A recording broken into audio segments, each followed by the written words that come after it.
오늘은 그 일하시는 성령 하나님이라는 주제로 좀 나누고자 합니다. 지금도 성령 하나님은 일하시고 계십니다. 그러니까 성령께서는 뭐 단순히 존귀만 받으시는 것이 아니라 또 존귀 받으시기에 합당한 일을 하고 계세요. 천지 창조 때부터 일하신 성령께서는 구약 선지자에게 또 예언의 영을 주기도 했고, 또 예수님께서 부활 승천하신 후 또 오순절 이 마가 다락방에 임하신 성령께서는 지금도 우리 영혼 안에 내주하셔서 활동하고 계십니다. 고린도전서 6장 19절, 너의 몸은 너희가 하나님께로부터 받은 바 너희 가운데 계신 성령의 전지를 알지를 못하느냐, 너희는 너희 자신의 것이 아니라.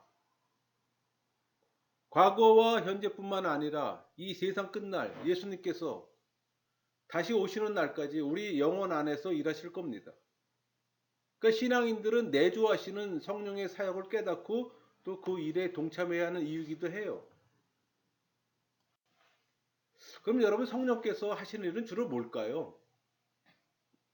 한마디로 말하면 성령 하나님은 성부 하나님의 일이요 또 성자 하나님의 일이라고 할 수 있어요.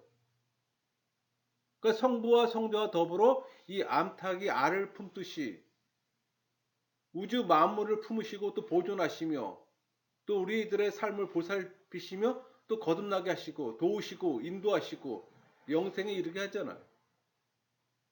그러니까 예를 들면 성령께서는 영생에 이르기까지 한 사람 한 사람을 도와주시고 또 위로해 주세요. 우리 사도행전 9장 31절, 그리하여 온 유대와 갈릴리와 사마리아 교회가 평안하여 든든히 서가고 주를 경외함과 성령의 위로로 진행하여 수가 더 많아지니라.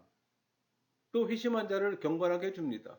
로마서 15장 16절, 이방인을 제물로 드리는 것이 성령 안에서 거룩하게 되어 받으실 만하게 하려 하심이라. 이렇게 이끌어 주십니다. 또 설교자에게 무엇을 설교할 것인지 말씀해 주세요.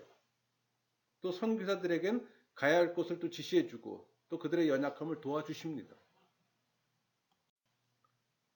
또 우리가 어디로 가는 것도 알려주시지만 가지 말할 것까지도 일일이 깨닫게 해주십니다. 우리 사도행전 16장 7절 보면 무시아 앞에 이르러 비두니아로 가고 애쓸 때 예수의 영이 허락하지 아니하신지라. 킹지스 버전에서는 그들이 무시아에 이른 뒤에 비두니아에 들어가려고 애쓸 때 성령께서 그들을 허락하지 아니하심으로 이렇게 표현되어 있습니다. 그러니까 성령께서는 우리의 삶 전체를 통해 역사하기 때문에 우리는 성령의 삶의 동반자요 인도자로 삼아야 하는 겁니다.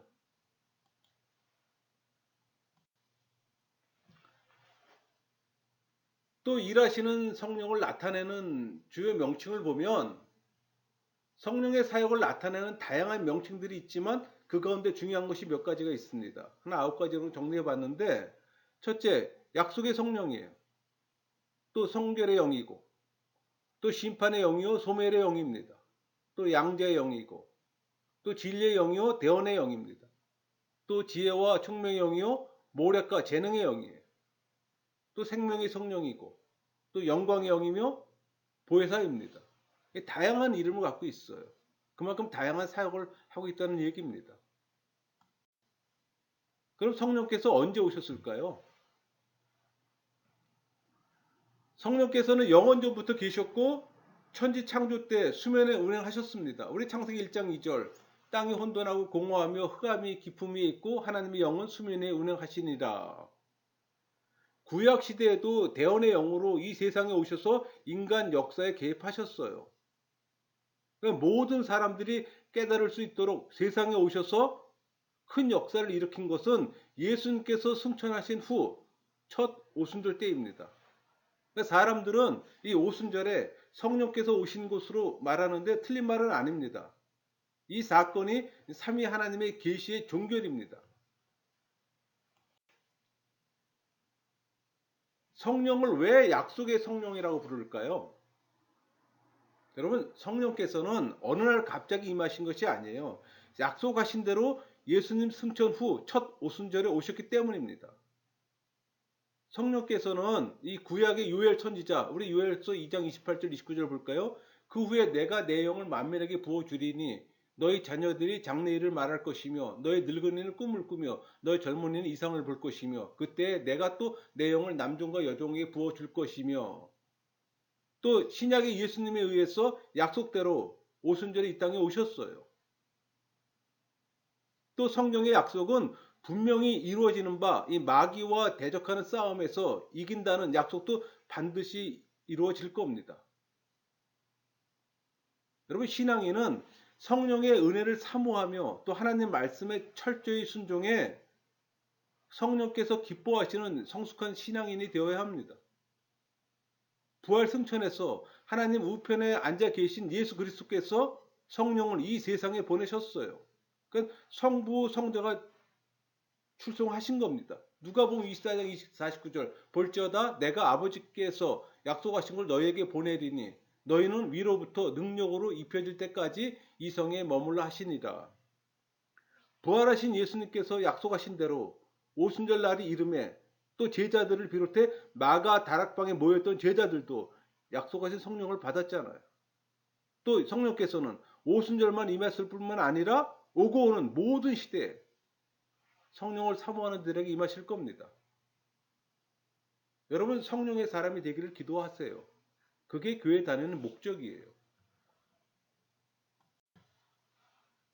그럼 그리스도께서는 왜 약속의 성령을 보내셨을까요? 예수의 믿음을 받아 성령의 능력으로 또 구원을 확신하며 하나님 백성의 풍성한 삶을 누리게 하기 위함입니다. 그러니까 오신 성령은 이 성도의 구원의 보증자로 또 구원의 확신을 주세요. 우리 에베소 1장 13절 그 안에서 너희도 진리의 말씀 곧 너희 구원의 복음을 듣고 그 안에서 또한 믿어 약속의 성령으로 인치심을 받았으니 그러니까 영적 풍성함에 거하시게 할 겁니다. 그러니까 성령의 지배를 받는 신앙인들이 땅끝까지 이르러 복음의 증인이 되도록 하기 위함이에요. 우리 사도행전 1장 8절 오직 성령이 너희에게 임하시면 너희가 권능을 받고 예루살렘과 온 유대와 사마리아와 땅끝까지 이르러 내 증인이 되리라 하시니라. 그러니까 구원의 확신을 갖고 하나님 나라의 삶을 사는 것이나 복음의 증인이 되는 것은 성령의 지배를 받을 때 가능함을 기억하세요. 그럼 그리스도의 약속대로 성령을 받는 신앙인들에게 요청되는 자세는 뭘까요? 그러니까 세상 권세나 자신의 지혜를 의지하지 말고 항상 이 성령의 은혜와 지혜를 사모해야 합니다. 우리 고린도전서 12장 31절 너희는 더욱 큰 은사를 사모하라. 내가 또한 가장 좋은 길을 너희에게 보이리라. 늘 영적으로 깨어서 성령의 지배를 사모해야 합니다. 죄를 회개하지 않으면 성령의 선물을 받을 수 없음을 깨닫고 늘 자신의 잘못이 없는지 살펴보며 또 회개하는 마음을 가져야 합니다. 무엇보다 먼저 하나님의 감동으로 된 하나님 말씀을 지켜 행해야 하는 거예요. 그러기 위해서는 성경을 더 열심히 봐야죠. 성령 안에서 성도에게 주어질 또 영광된 미래를 꿈꾸며 또 비전을 가져야 하는 겁니다. 우리 에스겔 36절 20절 또 내 영을 너희 속에 두어 너희로 내 율례를 행하게 하리니 너희가 내 규례를 지켜 행할지니라. 내가 무엇을 지킬지 알아야 지킬 거 아닙니까? 그러기 위해서는 하나님 말씀을 더 봐야 되는 겁니다. 어디서 무엇을 하든지 또 항상 성령이 함께 하심을 또 믿어야 하는 거고. 요한복음 14장 16절 내가 아버지께로 구하겠으니 그가 또 다른 보혜사를 너희에게 주사 영원토록 너희와 함께 있게 하리니 오직 성령의 권능을 받아 땅끝까지 이르러 부활하신 또 그리스도의 복음을 전하는 증인이 되어야 되는 겁니다. 복음 전도자가 되어야 하는 거예요. 여러분 사람은 스스로 거룩하게 될 수 있을까요? 될 수 없음을 우리는 알고 있죠. 인류 조상 아담이 범죄한 이후 아담의 후손은 모두 죄 가운데 태어난 죄인이기 때문에 따라서 선과 구원에 대해 전적으로 무능력한 인간 자신의 힘으로는 거룩하게 될 수가 없어요. 우리 예레미야 17장 9절 만물보다 거짓되고 심히 부패한 것은 마음이라 누가 능히 이를 알리오마는. 그렇다면 거룩하게 되기 위해서는 어떻게 할까요? 성결의 영이신 성령께서 역사하셔서 예정된 자를 거룩한 무리로 만들어 주시는 겁니다. 에베소 2장 9절 행위에서 난 것이 아니니 이는 누구든지 자랑하지 못하게 할미라. 여러분 거룩하기를 원하십니까? 그렇다면 성령 세례 받고 성령의 지배를 받으세요. 그럼 성령께서 영과 육의 온갖 더러운 곳에서 눈같이 깨끗하게 만드실 겁니다. 우리 고린도후서 7장 1절 그런즉 사랑하는 자들아 이 약속을 가진 우리는 하나님을 두려워하는 가운데서 거룩함을 온전히 이루어 육과 영의 온갖 더러운 것에서 자신을 깨끗하게 하자. 여러분 성령께서 성도들을 거룩해 하는 방법이 있어요. 죄를 심판하고 소멸하는 방법을 사용하세요. 이런 사실을 잘 보여주는 이 성령의 명칭이 이사야 4장 4절에 나옵니다. 이는 주께서 심판하시는 영과 소멸하는 영으로 이런 표현이 있어요.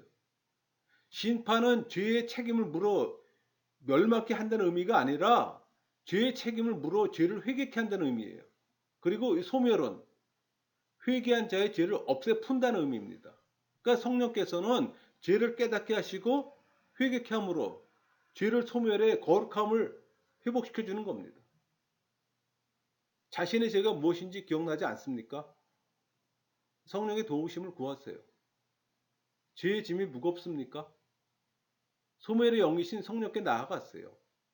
이 소멸의 영에서 이 소멸은 히브리어로 바르, 그러니까 불타다, 불에 타서 소멸하다 그런 의미를 갖고 있어요. 뭐 영어로는 burn, 죄를 태워 없앤다는 의미예요. 근데 흔적도 없이 그냥 없애주는 겁니다. 거듭난 자가 하나님을 아바 아버지라고 부를 수 있는 이유는 뭘까요? 종의 영에서 해방되어 양자의 영을 받았기 때문입니다. 로마서 8장 15절 너희는 다시 무서워하는 종의 영을 받지 아니하고 양자의 영을 받았으므로 우리가 아빠 아버지라고 부르짖느니라. 종의 영을 받아 이 사단을 섬겼을 때에는 죄의 종로를 타고 있기 때문에 하나님을 아버지라고 부를 수가 없었어요. 그러나 우리가 양자의 영을 받아 거듭난 후에는 하나님을 아버지로 부르게 된 겁니다. 이에 대해 예수님께서도 아주 분명하게 가르침을 주셨어요. 우리 요한복음 8장 34절에서 36절까지 말씀이에요. 예수께서 대답하시되 진실로 진실로 너희에게 이르노니 죄를 범하는 자마다 죄의 종이라. 종은 영원히 집에 거하지 못하되 아들은 영원히 거하나니 그러므로 아들이 너희를 자유롭게 하면 너희가 참으로 자유로우리라. 성령의 내주함으로 참 자유를 누리게 되었으며 또 그로 인해 하나님을 아버지로 마음껏 부르게 된 겁니다. 그 하나님을 아버지로 부를 수 있는 영광된 특권을 향유하세요.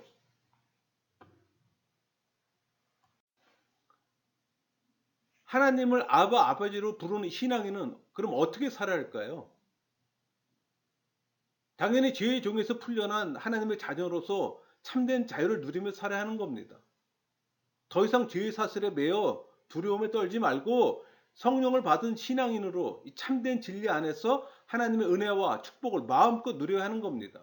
우리 로마서 8장 1절 2절 그러므로 이제 그리스도 예수 안에 있는 자에게는 결코 정죄함이 없나니 이는 그리스도 예수 안에 있는 생명의 성령의 법이 죄와 사망의 법에서 너를 해방하였음이라. 육신의 소욕을 이기는 삶을 살아야 합니다. 왜냐하면 육신에게 져서 육신대로 살면 반드시 영벌을 받기 때문에. 그러니까 성령으로 몸의 행실을 죽이며 또 오직 참된 진리신 예수 그리스도만을 따라 살아야 하는 겁니다. 로마서 8장 12절 13절 그러므로 형제들아 우리가 빚진 자로되 육신에게 져서 육신대로 살 것이 아니니라. 너희가 육신대로 살면 반드시 죽을 것이로되 영으로서 몸의 행실을 죽이면 살리니. 그리고 성령의 인도를 받아 이 육신의 일을 과감히 버리고 영의 일을 생각하며 살아야 합니다. 왜냐하면 육신의 생각은 사망이지만 영의 생각은 생명과 평안이기 때문에. 우리 로마서 8장 5절 6절 육신을 따른 자는 육신의 일을 영을 따른 자는 영의 일을 생각하나니 육신의 생각은 사망이요 영의 생각은 생명과 평안이니라. 하나님을 아버지로 부르는 신앙인이 받게 될 상급은 뭘까요? 여러분 하나님의 자녀로서 하나님 나라의 상속자가 됩니다. 우리 사도 바울은 로마서 8장 11절에 자녀이면 또한 상속자 곧 하나님의 상속자요 그리스도와 함께 한 상속자니 우리가 그와 함께 영광을 받기 위하여 고난도 함께 받아야 할 것이니라 이렇게 말씀했습니다. 그러니까 생명의 면류관을 받게 되는 겁니다. 야고보서 1장 2절 시험을 참는 자는 복이 있나니 이는 시련을 견디어낸 자가 주께서 자기를 사랑하는 자에게 약속하신 생명의 면류관을 얻을 것이기 때문이라. 신앙인들이 장차 쓰게 될 면류관은 구체적으로 뭘까요? 신앙인들은 예수님께서 가시 면류관을 쓰심으로 천국에서 썩지 않는 금 면류관을 쓰게 됩니다. 여러분 면류관에도 종류가 있어요. 그러니까 유혹과 환난과 시험을 담대히 물리치고 승리한 자에게 쓰게 될 이 생명의 면류관이 있습니다. 계시록 2장 10절 내가 죽도록 충성하라 그리하면 내가 생명의 관을 네게 주리라. 또 주신 직분에 충성을 다한 자가 쓰게 될 영광의 면류관도 있습니다. 베드로전서 5장 4절 그리하면 목자장이 나타나실 때 시들지 아니하는 영광의 관을 얻으리라. 또 전도에 힘쓰고 주님의 교회를 부흥시킨 일꾼이 쓰게 될 즐거운 면류관이 있습니다. 빌립보서 4장 1절 나의 기쁨이요 면류관인 사랑하는 자들아 이와 같이 주 안에 서라. 또 주의 재림을 기다리며 이 성령의 도우심을 구해 신앙을 잘 지킨 성도가 쓰게 될 의의 면류관도 있습니다. 디모데후서 4장 8절 이제 후로는 나를 위하여 의의 면류관이 예비되었으므로 다양한 면류관이 있죠. 천국의 유업을 받으려면 우린 그리스도께서 먼저 걸어가신 이 십자가의 길로 나가야 합니다. 십자가의 길을 걷지 않고 편한 종교 생활을 하는 자에게는 면류관은 없습니다. 주님 가신 그 길을 주저 말고 따라갔어요. 승리의 면류관을 얻기까지 성령의 지배를 받고 힘차게 나아갔어요. 하나님의 말씀인 성경을 읽을 때 가장 먼저 지녀할 자세가 있어요. 진리의 영이신 성령을 의지하는 겁니다. 우리 마태복음 5장 18절 천지가 없어지기 전엔 율법의 1.1획도 결코 없어지지 아니하고 다 이루리라. 그러니까 하나님 말씀인 성경은 하나님의 감동으로 된 것으로 1.1획도 잘못된 것이 없습니다. 따라서 성경을 읽는 사람은 이 진리의 영이신 성령의 조명이 있을 때 비로소 성경의 바른 의미를 깨달을 수가 있는 겁니다. 우리 시편 119편 18절 내 눈이 열어서 주의 율법에 놀라운 것을 보게 하소서. 그러니까 성경을 읽을 때 먼저 진리의 영이신 성령의 도움을 구해야 합니다. 이 기도는 성경의 진리를 읽고 깨달아 알기를 원하는 자는 누구나 구해야 하는 기도입니다. 또 시편 119편 105절 주의 말씀은 내 발의 등이요 내 길의 빛이니이다. 이 진리의 등이요 빛을 바로 깨달아 인생의 승자 되길 원하십니까? 그럼 진리의 영이신 성령께 기도하세요.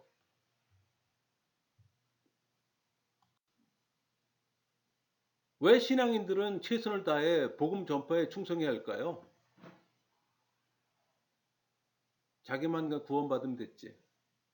여러분, 복음 전파는 성령으로 거듭난 성도의 의무요. 또 부활하신 그리스도께서 지상에서 남기신 최대의 명령이기 때문입니다. 우리 마가복음 16절 15절 또 이르시되 너희는 온 천하에 다니며 만민에게 복음을 전파하라. 또 다른 전도자의 전도로 구원을 얻은 이 성도는 불신자에게 복음을 전할 의무가 있는 이 복음의 빚진 자입니다. 이 빚을 갚을 길은 복음 전파밖에 없기 때문에 사도 바울은 이 복음 전파를 자신의 사명으로 알았으며 또 복음을 전하지 않으면 자기에게 화가 미칠 것이라고 고백했어요. 그게 고린도전서 9장 16절입니다. 내가 복음을 전할지라도 자랑할 것이 없으면 내가 부득불 할 일임이라. 만일 복음을 전하지 아니하면 내게 화가 있을 것이로다. 이렇게 고백했어요. 복음 전파는 어떤 자세로 해야 할까요? 성도는 최선을 다해 복음 전파에 전력해야 돼. 이것은 인간적인 책임과 의무만으로 되는 것이 아님을 알아야 합니다. 에베소 1장 8절 볼까요? 오직 성령이 너희에게 임하시면 너희가 권능을 받고 예루살렘과 온 유대와 사마리아와 땅끝까지 이르러 내 증인이 되리라 하시니라. 예수님의 약속대로 성령의 권능을 받아야 하는 겁니다. 그래서 진리의 영이요, 이 대언의 영이신 성령을 받는 일은 복음 전파자들에게 반드시 있어야 하는 일입니다. 그러니까 성령께서 우리에게 모든 것을 가르치시고 또 우리가 전도할 때 또 모든 것을 생각나게 하세요. 우리 요한복음 14장 26절 보혜사 곧 하나님께서 내 이름으로 보내실 성령 그가 너희에게 모든 것을 가르치고 내가 너희에게 말한 모든 것을 생각나게 하리라. 그러니까 똑같은 말이지만 이 대언의 영이신 성령께서 우리와 함께 하심으로 예수 그리스도를 증거케 하시는 겁니다. 그러니까 진리의 영이시오 대언의 영이신 이 성령께서 우리와 함께 하실 때 우리는 복음 전파의 책임과 의무를 다할 수가 있어요. 그러니까 최선을 다해 복음을 전파하되 이 위대한 의무와 이 책임을 다하기 위해 먼저 성령의 능력을 구해야 하는 겁니다.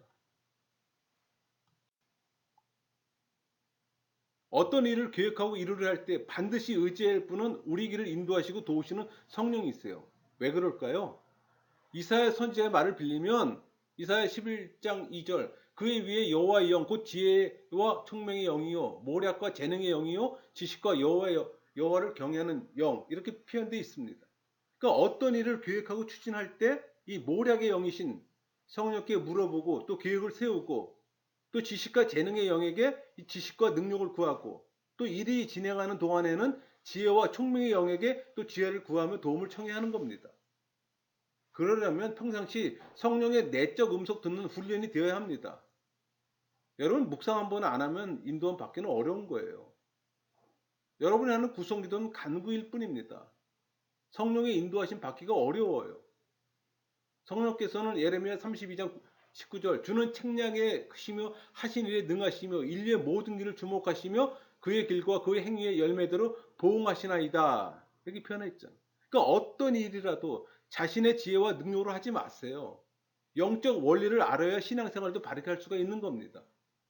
여러분 영적 원리를 안다는 것은 말씀을 통해 성령의 내적 음성 듣는 걸 의미해요.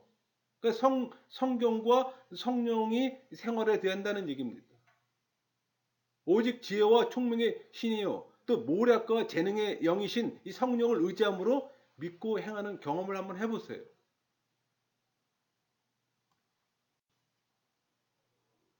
성령께서는 신앙의 삶에 있어서 남들보다 뛰어나기를 원하세요. 이사야 28장 29절 이도 만군의 여호와께로부터 난 것이라 그의 경영은 기묘하며 지혜는 광대하니라. 경영은 기묘하며 지혜는 광대하신 성령께서는 믿고 의지하는 신앙인들이 일에 있어서 남들보다 뛰어나며 본이 되길 원하세요. 여러분 사회가 분화되고 발전되면 될수록 사회는 더 성실한 전문가를 요청하고 있듯이 복잡한 현대사회 속에서 대응하며 복음으로 살아갈 신앙인들 또한 자신의 일에 있어서 남들보다 뛰어나야 합니다. 회사원이면 회사원으로 성실하세요. 교사면 존경받는 교사로 또 식당을 하더라도 깨끗한 식당의 운영자가 되세요. 성령께서는 구하고 찾고 문을 두드리는 자에게 얻게 하시고 찾게 하시면 문을 열어주십니다. 그러려면 성도와 교제를 해야 하잖아요. 수시로 성령의 내적 음성 듣는 훈련을 하세요. 지혜를 주실 겁니다. 지혜와 총명의 영이요 모략과 재능의 영이신 성령께서는 우리 모두가 자신의 일에 있어서 뛰어난 자가 되길 원하십니다. 이 요구에 충족할 때 전도는 저절로 이루어지는 겁니다.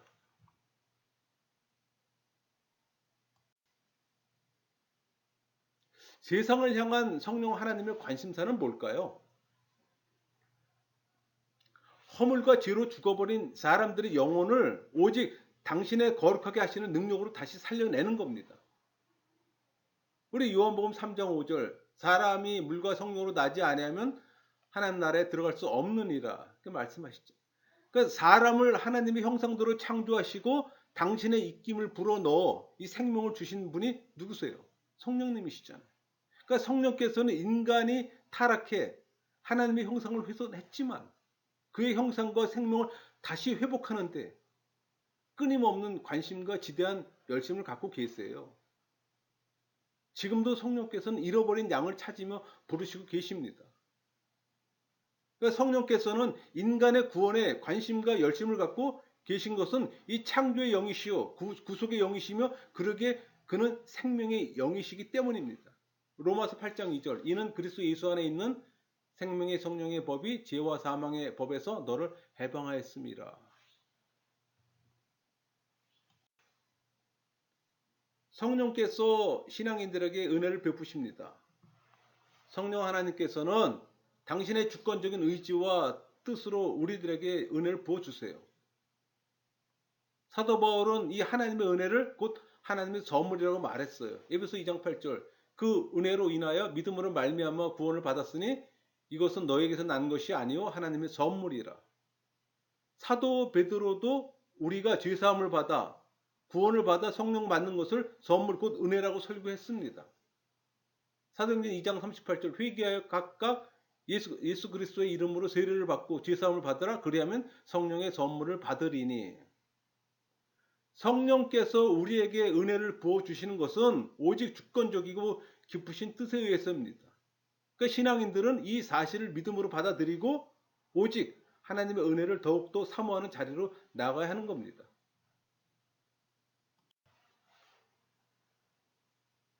성령께서 주시는 대표적인 은혜로 어떤 것들이 있을까요? 한마디로 말한다면 우리에게 생명을 주신 것 그 자체가 성령의 은혜입니다. 구체적으로 말하면 하늘을 두루마리로 삼고 또 바다를 먹물로 삼아 기록한다 해도 부족할 겁니다. 성도께서 주시는 대표적인 은혜 몇 가지만 좀 살펴보면은 성령께서는 거듭나게 하시잖아요. 중생이요. 요한복음 3장 5절 사람이 물과 성령으로 나지 아니하면 하나님의 나라에 들어갈 수 없느니라. 또 거듭난 자로서 하나님 자녀답게 또 거룩하게 살도록 풍성한 은혜를 주십니다. 로마서 8장 16절 성령이 친히 우리의 영과 더불어 우리가 하나님의 자녀인 것을 증언하시나니.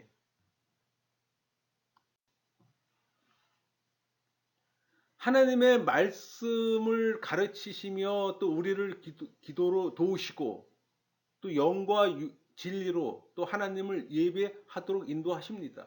로마서 8장 26절 이와 같이 성령도 우리의 연약함을 도우시나니 우리는 마땅히 기도할 바를 알지 못하나 오직 성령이 말할 수 없는 탄식으로 우리를 위하여 친히 간구하시느니라. 은혜와 도움으로 생업에 종사할 수 있게 하시며 또 지혜와 권능으로 주님의 일을 하게 또 힘을 주십니다. 우리 사도행전 1장 8절 오직 성령이 너희에게 임하시면 너희가 권능을 받고 또 생활 속에서 성령의 열매를 맺게 하심으로 또 우리의 삶을 윤택하고 또 복되게 도와주실 겁니다. 또 온갖 신령한 은사를 주심으로 이 성령의 능력을 또 체험케 하시고 또 주님의 교회를 더 굳건히 세워 나가도록 하실 겁니다. 또 사단의 세력을 믿음으로 이기게 하시고 세상 끝날까지 인내로 선한 싸움을 싸워 끝내 승리하게 하십니다. 우리 요한복음 14장 16절 보혜사를 너희에게 주사 영원토록 너희와 함께 있게 하리니. 여러분 성령의 은혜를 풍성히 받으려면 우리 신앙인들은 어떻게 할까요? 이미 주신 하나님의 은혜를 잊거나 저버려서는 안 됩니다. 보통 사람들은 은혜를 저버리고 배반하는 사람들을 짐승만도 못하다고 표현합니다. 이런 사람들은 교회도 얼마든지 있어요. 그 스승을 배반한 가룟 유다나 세상을 사랑해 바울을 떠났던 데마와 같은 자들도 있잖아요. 우리 디모데 후서 4장 10절 데마는 이 세상을 사랑하여 나를 버리고 데살로니가로 갔고 그리스게는 갈라디아로 디도는 달마디아로 갔고 표현되어 있습니다. 혹 자신이 이런 자리에 떨어지지 않도록 스스로 시험해 보세요. 우리 고린도 후서 13장 5절 너희는 믿음 안에 있는가? 너희 자신을 시험하고 너희 자신을 확증하라. 예수 그리스도께서 너희 안에 계신 줄 너희가 스스로 알지 못하느냐? 그렇지 않으면 너희는 버림받은 자니라. 회개해서 첫사랑을 회복하고 또 처음 열심을 갖게 할 겁니다. 우리 요한계시록 2장 4절 5절 그러나 너희가 책망할 것이 있나니 너희 첫사랑을 버렸느니라. 그러므로 어디서 떨어졌는지 생각하고 회개하여 처음 행위를 가지라. 만일 그리하지 아니하고 회개하지 아니하면 내가 네게 가서 네 촛대를 그 자리에서 옮기리라. 하나님의 은혜를 간절히 사모하고 적극적으로 구하세요. 구하고 찾고 문을 두드린 자에게 열어주시는 하나님께서는 또 간절히 구하는 자에게 성령을 또 풍성히 부어주시는 겁니다. 누가복음 11장 9절 내가 또 너희에게 이르노니 구하라 그러면 너희에게 주실 것이요 찾으라 그러면 찾아낼 것이요 문을 두드리라 그리하면 너희에게 열릴 것이니. 여러분 성령의 가르침에 귀를 기울이세요. 하나님을 믿는 자가 성경 보기를 게으리 한다면 하나님 자녀됨을 포기하는 겁니다. 우리 야고보 4장 5절 너희는 하나님이 우리 속에 거하게 하신 성령이 시기하기까지 사모한다 하신 말씀을 헛된 줄로 생각하느냐. 우리 영혼 속에 내주하시는 성령이 성도를 시기하기까지 사모한다 하신 말씀을 하찮은 말로 생각하지 마세요. 우리를 사모하는 이 성령의 사랑의 삶 속에 늘 확인하며 성령의 지배받기를 즐기세요. 그런 자들에게 하나님은 더욱더 큰 은혜를 아마 주실 겁니다. 성령을 왜 영광의 영으로 부를까요? 만왕의 왕이신 만주의 주이신 삼위 하나님께서는 한없이 존귀를 받습니다. 또 하나님은 스스로 또 영광을 드러내시면 물론 친히 지으신 만물을 통해서 또 영광을 받으세요. 그러니까 삼위의 하나님이 한 분이신 성령님 또한 영광의 하나님이세요. 이런 이유에서 사도 베드로는 성령을 영광의 영 또 하나님의 영이라고 불렀던 겁니다. 베드로전서 4장 14절 너희가 그리스도의 이름으로 치욕을 당하면 복 있는 자로다. 영광의 영 곧 하나님의 영이 너희 위에 계심이라. 영광의 영이신 성령께 존귀와 영광과 찬양을 드리세요. 또 우리를 통해 영광을 받으시길 원하십니다. 왜냐하면 이 세상에 있는 신앙인들은 당신의 영광 안에 영광스럽게 되기를 원하시기 때문에. 우리 로마서 8장 18절하고 21절 볼까요? 생각하건대 현재의 고난은 장차 우리에게 나타날 영광과 비교할 수 없도다. 그 바라는 것은 피조물도 썩어짐의 종로로 한 데서 해방되어 하나님의 자녀들의 영광의 자유에 이르는 것이니라. 그리스도와 함께 완전한 영광에 들어갈 때까지 영광의 주 성령 하나님을 찬양하세요. 또 우리가 성령을 가리키는 가장 보편적인 칭호는 보혜사입니다. 근데 여러분 보혜사는 요한복음에 4번 기록되어 있어요. 근데 이 성령의 성품과 사역을 잘 보여줌으로 또 신앙인에게 익숙한 용어가 된 겁니다. 보혜사 문자적으로는 곁에 있는 자라는 의미를 갖고 있어요. 2차적으로는 변호자, 중재자, 조력자, 위안자를 또 갖고 있습니다. 예수님께서 성령을 보혜사라고 부르신 의미는 뭘까요? 이유가 있을 거 아닙니까? 그러니까 육신의 몸을 입고 이 땅에 오신 예수님은 그의 제자들과 늘 함께 하시며 하나님 나라의 은혜와 축복을 나누셨어요. 아기 예수 탄생 때 천군 천사의 찬양대로 또 그는 하늘의 영광이자 땅의 평화였습니다. 누가복음 2장 14절 지극히 높은 곳에서는 하나님의 영광이요 땅에서는 하나님이 기뻐하신 사람들 중에 평화로다 하니라. 그러나 인간의 몸을 입고 오셨기에 그는 영원히 우리 곁에 있을 수가 없어요. 하나님 뜻대로 고난을 받고 또 우리 죄를 위해 십자가에 달려 대신 죽은 후 부활해 승천하셔야 했습니다. 그리고 성령을 보내셔서 우리와 함께 하도록 하시겠다고 약속하셨어요. 우리 요한복음 14장 16절 내가 아버지께 구하겠으니 그가 또 다른 보혜사를 너희에게 주사 영원토록 너희와 함께 있게 하리니. 그리고 약속대로 성령께서 우리 곁에 오셔서 우리와 함께 하시게 된 겁니다. 예수님 당시 성부 하나님과 성령 하나님은 성자 예수님을 통해 우리와 함께 하셨어요. 그러니까 예수님께서 부활 승천하신 이후로 지금까지 성부 하나님과 성자 예수님은 이 성령 하나님을 통해 우리와 함께 하십니다. 이런 의미에서 예수님은 성령님을 보혜사 곧 곁에 있는 자로 불렸던 겁니다. 그러니까 보혜사 성령께서는 하나님의 사랑과 예수님의 은혜를 주시는 하나님이 있어요. 또 우리를 위로하고 도와주는 친구요. 또 주님의 일을 영원히 함께하는 동반자인 겁니다. 그러기에 늘 우리 곁에 우리를 도우시고 인도하시는 보혜사인 겁니다. 단 조건이 있어요. 여러분이 성령 세례를 받아야 합니다. 보혜사, 그러니까 성령의 변호와 중재가 없이도 신앙인은 하나님과 교제할 수 있을까요? 절대로 그럴 수가 없습니다. 우리가 범죄할 때마다 성령께서 대신에 하나님께 나아가 변호하지 않으면 하나님의 진노를 결코 모면할 수가 없어요. 또 범죄한 인간으로서 우리는 도저히 거룩한 하나님과 교통할 수가 없어요. 이사야 선지자의 고백대로 우리는 모두 다 부정한 사람이기에 거룩하신 만군의 하나님 여호와를 뵐 수 없는 겁니다. 이사야 6장 5절 그때 내가 말하되 화로다 나여 망하게 되었도다 나는 입술이 부정한 사람이요 나는 입술이 부정한 백성 중에 거주하면서 만군의 여호와신 왕을 배웠음이로다 하였더라. 거룩하신 하나님과 부정한 우리 사이에 중재자가 나서 변호하지 않으면 우리는 결코 하나님과 교제할 수가 없습니다. 따라서 성도는 보혜사 성령의 도움을 받아 하나님 앞에 나아가는 것은 물론 기도하고 또 하나님과 긴밀히 교제할 수 있는 겁니다.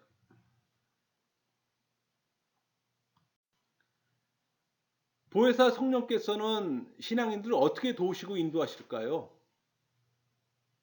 말할 수 없는 탄식으로 우리의 기도를 도우십니다. 로마서 8장 26절 27절 이와 같이 성령도 우리의 연약함을 도우시나니 우리는 마땅히 기도할 바를 알지 못하나 오직 성령이 말할 수 없는 탄식으로 우리를 위하여 친히 간구하시느니라. 마음을 살피시는 이가 성령의 생각을 아시나니 이는 성령이 하나님의 뜻대로 성도를 위하여 간구하심이니라. 지혜와 총명으로 주님의 일에 봉사하게 하십니다. 우리 요한복음 14장 26절 27절 보혜사 곧 성령 하나님께 보혜사 곧 아버지께서 내 이름으로 보내실 성령 그가 너희에게 모든 것을 가르치고 내가 너희에게 말한 모든 것을 생각나게 하리라. 평안을 너희에게 끼치노니 곧 나의 평안을 너희에게 주노라. 내가 너희에게 주는 것은 세상이 주는 것과 같지 아니하니라. 너희는 마음에 근심하지 말고 두려워하지도 말라. 또 죄를 회개케 하시고 또 용서를 해주십니다. 요한일서 1장 9절 만일 우리가 우리 죄를 자백하면 그는 미쁘시고 의로우사 우리 죄를 사하시며 우리를 모든 불에서 깨끗하게 하실 것이요. 또 힘이 없어 넘어질 때 붙잡아 일으켜 또 새로운 용기를 주십니다. 로마서 5장 5절 소망이 우리를 부끄럽게 하지 아니하면 우리에게 주신 성령으로 말미암아 하나님의 사랑이 우리 마음에 부은 바 됨이니 어떤 고난과 환난 가운데서도 위로하시고 또 새 힘을 부어주십니다. 이런 도우심과 인도하심을 경험하고 살 때 종교인이 아닌 신앙인의 삶을 사는 겁니다. 여러분 모두가 그렇게 살기를 소망합니다. 말씀을 마치겠습니다.